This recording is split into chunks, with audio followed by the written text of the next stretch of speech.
અહીંયા આવ્યો તો ભાઈ, કામ હતું થોડુંક તારું. હું તો બોલો ને. બે તો ખરા. જો ભાઈ, દીકરી હારે આવે ને ત્યારે એનું આખું ઘર પરિવાર મા બાપ બધું પતિ માટે મેકીને આવે છે, અને તારી ખુશીમાં તો એની ખુશી છે, અને તારી ખુશી હાટું એ આપણે આખા ઘર હારે એડજસ્ટ કરે છે. એ તો જોતું. અને અહીંયા તારી સિવાય એનું કોણ છે? અમે એના માટે ગમે એટલું કરશું, પણ એના ખુશ રાખવાની જવાબદારી તો તારી જ છે ને. તારે ભાભી કહેતી તું હરકો બોલાવતો નથી, રાયડું પાડશો, વડકા કરશો, આવું હું કામ કરશો? બસારી કરે. એ કોકની બેન છે, એ કોકની દીકરી છે, એને હું કામ જિંદગી બગાડશે? મારી ખુશીનું હું હે ભાઈ? એમ કહો મારી ખુશીનું હું, તમને એની ખુશી જ દેખાય છે? હે, નાનપણથી મેં તમે કીધું એમ કર્યું. આ ભણવાનું, તે ભણવાનું, ફલાણું ઢીકણું પૂછડું, આ નોકરી કરવાની, તે નોકરી કરવાની.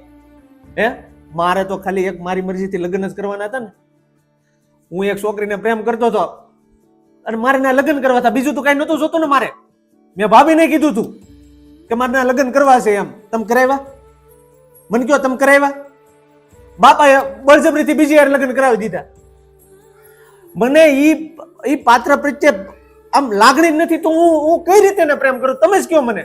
પણ ભાઈ, તમે જેને પ્રેમ કરો છો ને એને 2 વર્ષ પહેલા લગ્ન કરી લીધા.